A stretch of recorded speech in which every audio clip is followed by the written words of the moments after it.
All right, part 2 of the color wheel cube. I just took this down off of the board so that you can kind of now see how to put it together.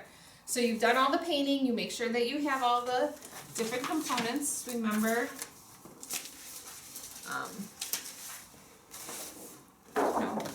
you've started the different painting or the design, you transferred it to all 6, you've decided where the colors are going to go, you painted it all in. The paint is completely dry, so now you cut it out, so you now have your flat cube. Now you need to make it an actual cube that is stable enough that it can sit up all by itself and doesn't need to lean on anything. If you had me for Intro to Art, you kind of know how to use this when we did our sculptures, the Kandinsky sculptures. But just in case, basically you're doing seams. Okay, now this student actually cut off, actually didn't cut just the perfect square, they left a little edge to it. Up here they didn't. Either way, it doesn't matter. If you want to, when you go to cut it out, leave a little edge so that you can glue 2 edges together, like 2 flaps together, that's fine. If you want to just glue 2 edges together, that works as well. It is a little bit more difficult, but it still works. So, what you can do, and this one's not going to stay very well because it's so old, but you can get the point. You're going to use the hot glue, and you're going to put it along the edge.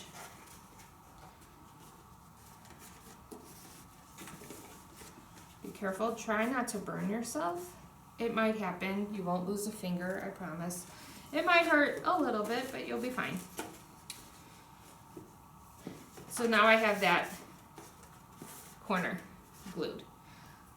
So now I'm going to start on the next corner. And again, this person had done a flap, which is fine.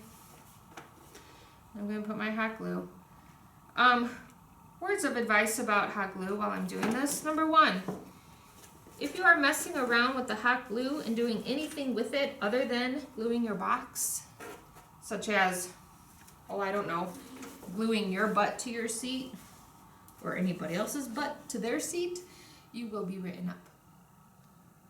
Do not play around with the glue. I don't have enough supplies for you guys to be wasting it by doing something that you're not supposed to be doing.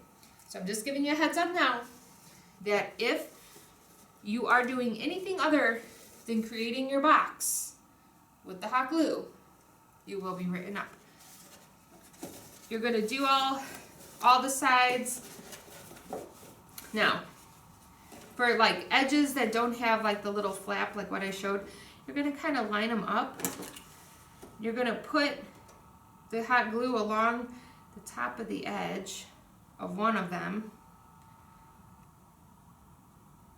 Okay. And then you just kind of connect the 2 edges as best as you can.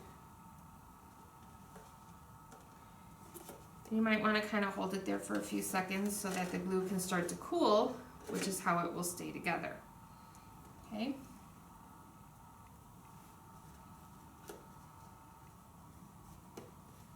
So far, here's kind of my cube.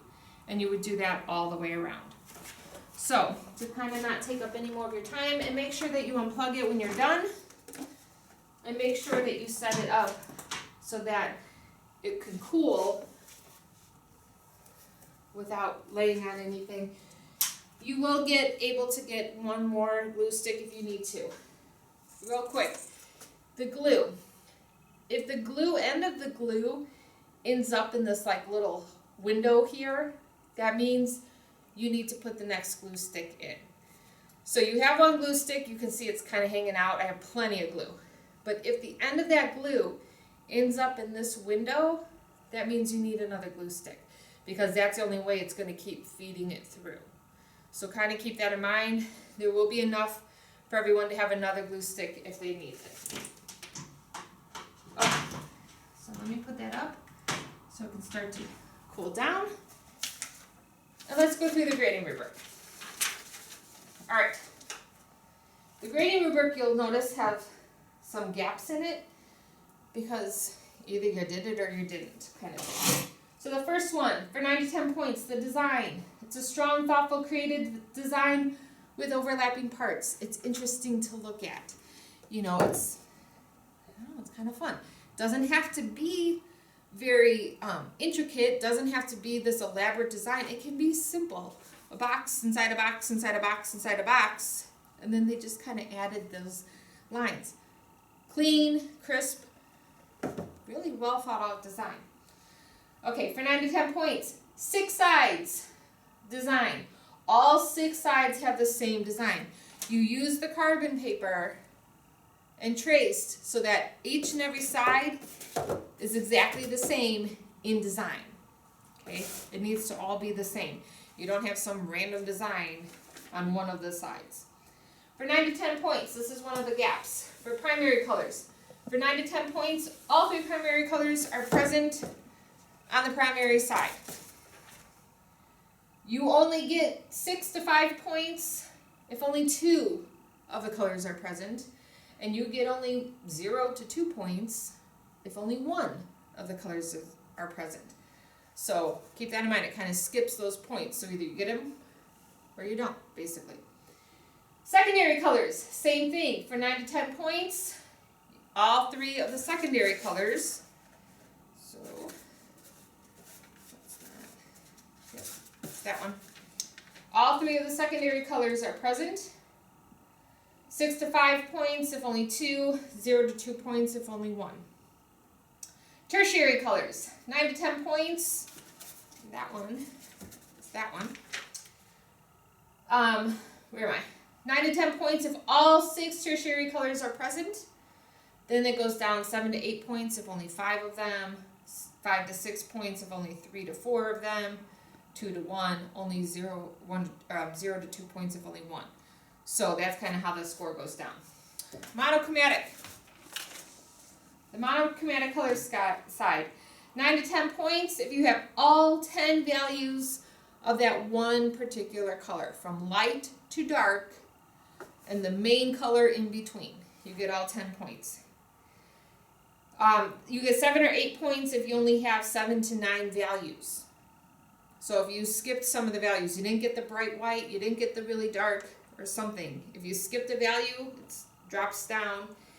6 to 5 points if you only have 5 to 6 values. So keep in mind, that whole value scale, we've used it all year long for different things, needs to be represented. Okay, for the complementary color side, for 9 to 10 points, here's my complementary color side. 1 complementary color pair was used, only 2 colors are present, and are complements of each other. So, yellow and violet, complementary color pair, those are the only main colors used. Now, if you notice, all the lines are black. So even though it has the black lines, that is consistent throughout the whole thing. That is fine, because that's part of the design. But if they had put like blue, then they would have lost points. For 5 to 6 points, 1 complementary color pair was used, but other colors may be present. And 0 to 2 points if random colors are present and or 2 colors are used, but they are not complementary colors. So if you use like yellow and red, you would not get the points because they're not complementary color pairs. Analogous colors. So actually that's this side. Although this person, if it's that side, they actually lost some points because for 9 to 10 points, 3 analogous colors are used. The 3 colors are side to side on the color wheel. For 5 to 6 points, 3 colors are used, or 2 of the colors are side by side on. They only use 2 colors, the violet and the blue. They forgot the blue violet in there, which they should have done maybe in here. But so they actually lost points for that. Or 0 to 2 points if they're not analogous colors at all. So this person actually, as well as they've done, and the design that they used is really good, they lost those points because they didn't include that. This student did. You know, we got the blue, we got the blue violet, and we got the violet. So they got all three colors. Complementary colors, yellow and violet, you know, so they got all their points. Acrylic paint, control materials, media, and processes for 9 to 10 points. Outstanding exploration and experimentation with the materials. The acrylic paint, that's what we're using. Highly accomplished ability to control the media. All paint is consistent. The color is bold. It solidly covers each individual square. So we don't have the white background showing through. It's a bold, solid color. You can see the colors from across the room. For 9 to 10 points, the hot glue gun. Control materials, media, and processes. Outstanding exploration and experimentation with the materials. The hot glue gun. Highly accomplished ability to control it to get nice seams on all the edges. The integrity of the cube. For 9 to 10 points. The completed cube is completely sturdy and can stand up all on its own. All edges of the cube are securely attached. If you look at these, this one has a little bit of gap, but not too bad. This one is probably one of the best. The seams are perfectly together, so we don't have any big gaps in them. This one, I'm going to come over here real quick.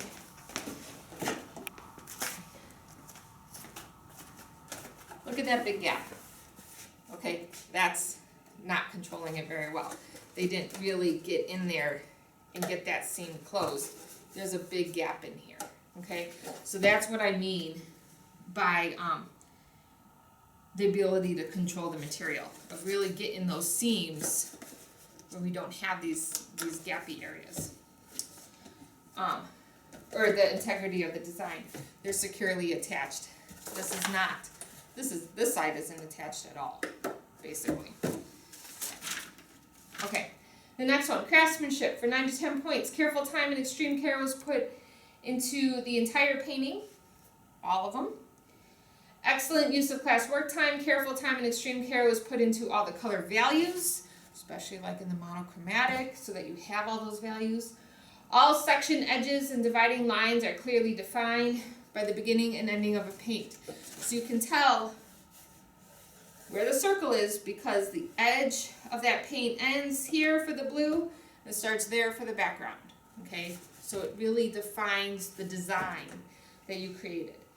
And then 9 to 10 points, on time and complete.